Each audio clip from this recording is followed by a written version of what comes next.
Oke. Assalamualaikum warahmatullahi wabarakatuh. Puji syukur kita ucapkan kepada Tuhan Yang Maha Esa yang telah memberikan rahmat serta hidayahnya sehingga kita bisa berkumpul pada sore hari ini untuk melaksanakan pembelajaran mata kuliah psikologi pendidikan. Yang terhormat Bapak dosen dan teman-teman yang saya banggakan, perkenankanlah saya Fajrina Ramadhani sebagai moderator yang akan memandu jalannya presentasi pada sore hari ini. Adapun anggota kelompok saya, yang pertama Khofifatul Munawaroh, yang kedua Safira Nurabani, yang ketiga Yuli Susanti, dan yang keempat adalah Akhlis Aulia Rahma. Adapun rangkaian acara yang akan kita lewati, yang pertama adalah sesi pembukaan, yang kedua penyampaian materi mengenai psikologi pendidikan. Lalu ada sesi tanya jawab dan yang keempat adalah penutup. Untuk rekan-rekan yang ingin mengajukan pertanyaan dipersilahkan untuk menekan tombol raise hand yang telah tersedia pada fitur Zoom. Baiklah, langsung saja kita mulai presentasi pada sore hari ini. Marilah kita ucapkan basmalah bersama-sama. Bismillahirrahmanirrahim. Selanjutnya penyampaian materi kepada rekan kelompok 2 dipersilahkan. Pengertian dari belajar. Menurut Selam itu mengemukakan bahwa belajar ialah suatu proses usaha yang dilakukan seseorang untuk memperoleh perubahan tingkah laku yang baru secara keseluruhan sebagai hasil pengalamannya sendiri dan interaksi dengan lingkungannya. Muhyiddin Syah mengemukakan bahwa belajar dapat dipahami sebagai tahapan perubahan seluruh tingkah laku individu yang relatif menetap sebagai hasil pengalaman dan interaksi dengan lingkungannya yang melibatkan proses kognitif. Dapat disimpulkan bahwa belajar adalah proses yang dilakukan setiap individu untuk memperoleh perubahan tingkah laku sebagai hasil pengalamannya sendiri dan interaksi dengan lingkungan demi mencapai tujuan tertentu.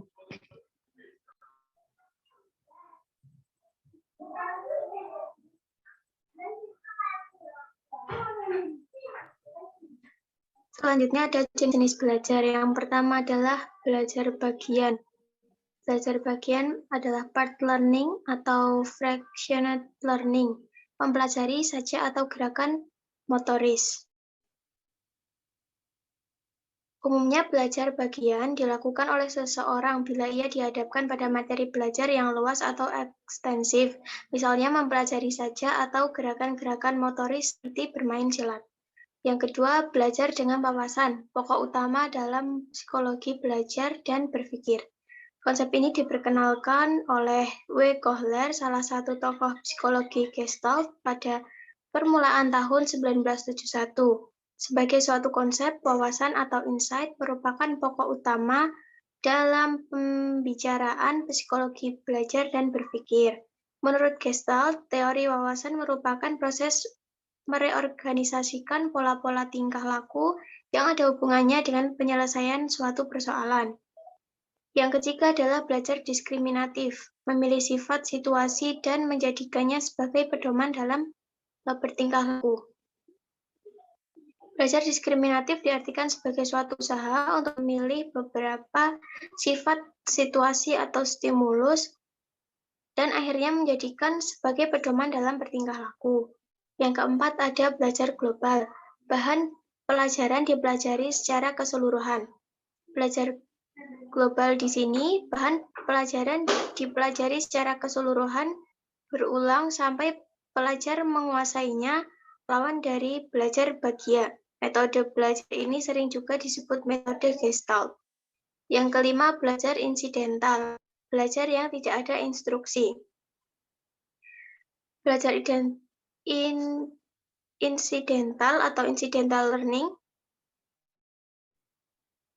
Konsep ini bertentangan dengan pernyataan bahwa belajar harus memiliki arah tujuan. Sebab dalam belajar insidental, pelajar tidak ada sama sekali kehendak untuk belajar. Atas dasar kepentingan penelitian, maka dirumuskan bahwa yang disebut dengan belajar insidental adalah belajar yang tidak ada instruksi atau petunjuk yang diberikan pada individu mengenai materi belajar yang akan diujikan kelak. Selanjutnya, belajar instrumental memberikan penguatan dalam proses pembelajaran. Pada dasar instrumental, reaksi-reaksi yang diperlihatkan seseorang siswa diikuti oleh tanda-tanda yang mengarah apakah siswa tersebut akan mendapat hadiah, hukuman, berhasil atau gagal. Maka cepat atau lambatnya seseorang belajar dapat diatur dengan jalannya memberikan penguatan. Selanjutnya,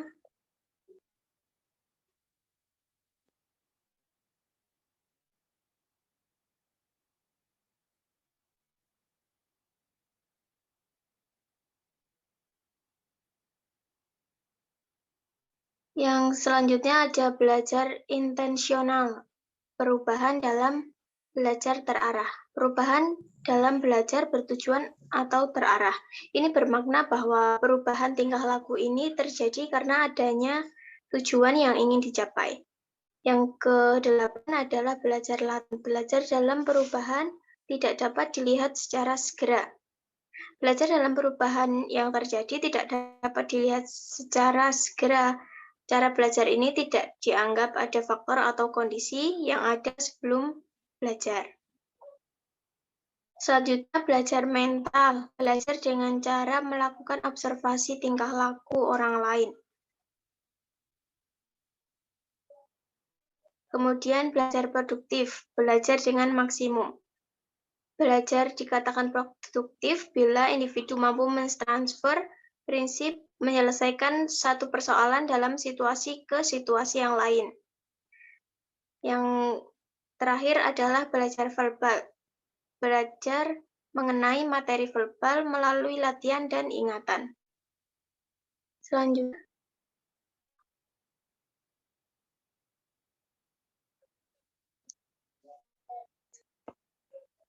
Selanjutnya ada teori-teori belajar. Teori-teori belajar diantaranya yang pertama adalah teori konvergensi. Faktor pembawaan ataupun faktor lingkungan sama-sama memiliki peran penting dalam mencapai hasil pendidikan yang baik.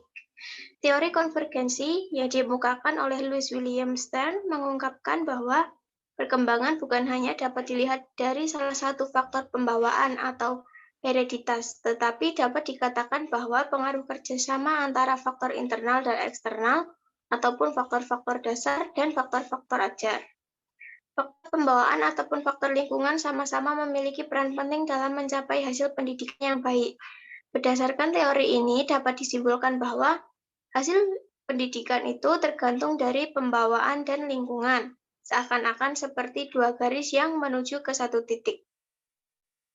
Teori yang kedua adalah teori Gestalt.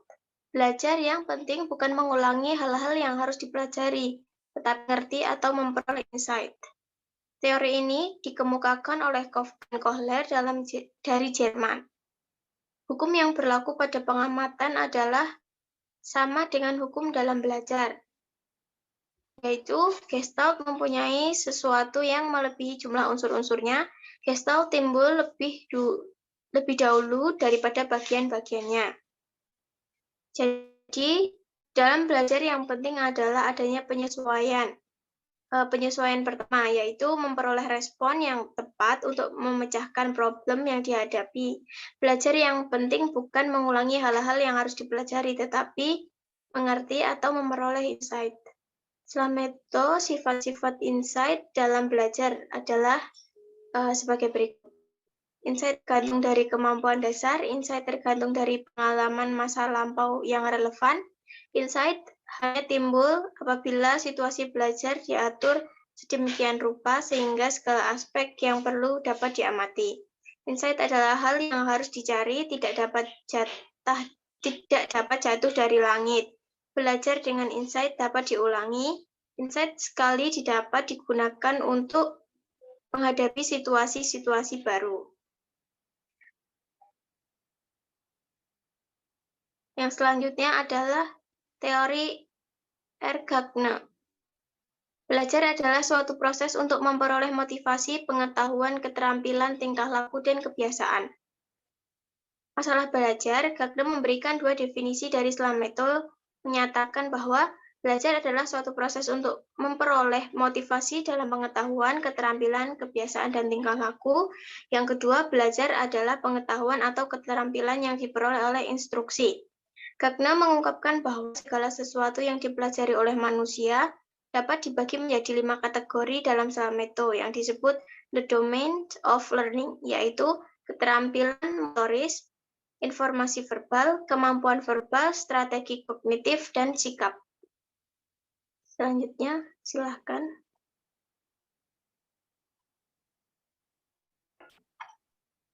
Selanjutnya yaitu prinsip-prinsip belajar. Prinsip-prinsip yang dapat dilaksanakan dalam situasi atau kondisi yang berbeda dan oleh setiap siswa secara individual. Salmeto mengungkapkan bahwa prinsip-prinsip belajar yaitu yang pertama, berdasarkan persyaratan yang diperlakukan untuk belajar.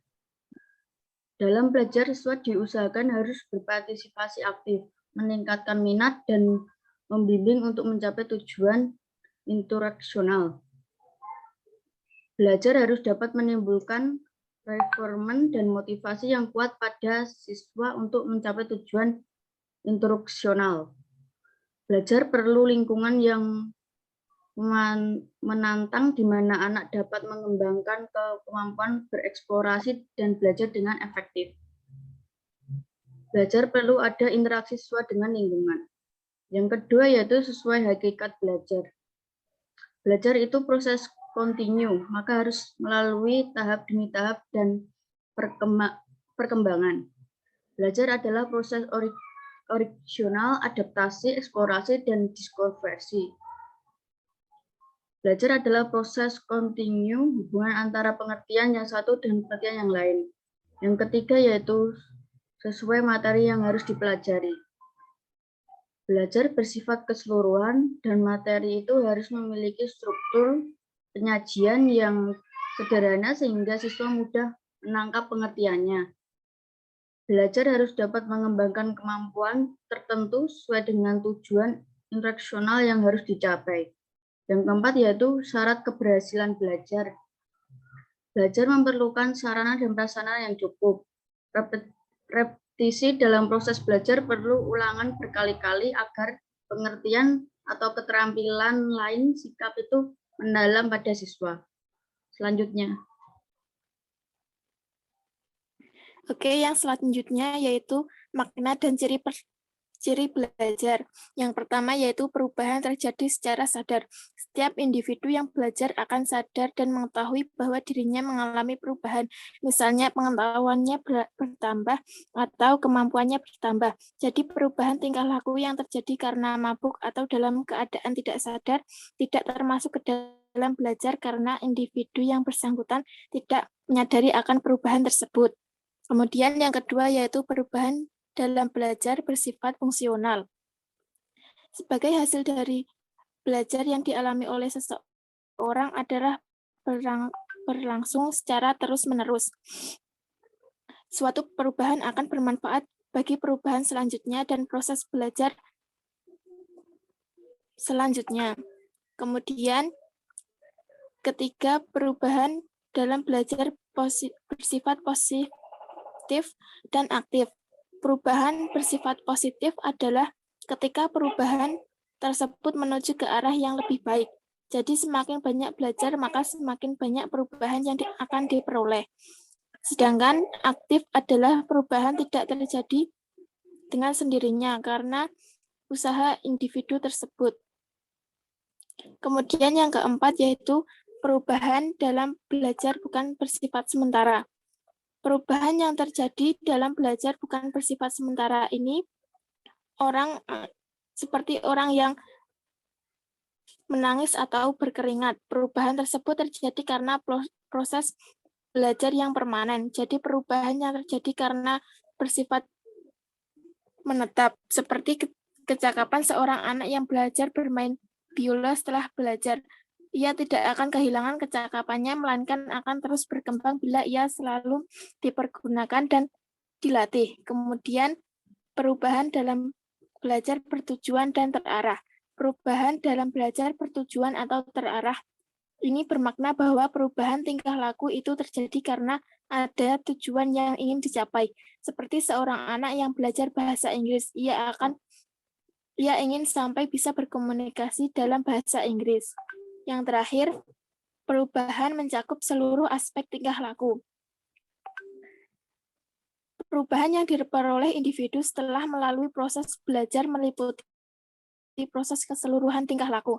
Jadi jika seorang belajar sesuatu, maka ia akan mengalami perubahan tingkah laku secara keseluruhan mulai dari kebiasaan, sikap, pengetahuan, dan keterampilan. Seperti individu yang sedang belajar menggunakan komputer, ia tidak hanya bisa menggunakan komputer, tetapi ia pun juga akan mengetahui bagaimana cara merawat komputer. Sekian dari saya kembalikan ke moderator. Baik, terima kasih kepada rekan kelompok 2 yang telah menyampaikan materi. Demikianlah pembahasan mengenai konsep belajar. Sampailah kita pada penghujung acara. Saya Fajrina Ramadhani selaku moderator dan rekan-rekan saya kelompok 2 memohon maaf yang sebesar-besarnya apabila ada tutur kata maupun tindakan yang kurang berkenan. Dengan ini presentasi pada sore hari ini saya tutup. Terima kasih atas perhatian rekan-rekan sekalian. Wassalamualaikum warahmatullahi wabarakatuh. Waalaikumsalam.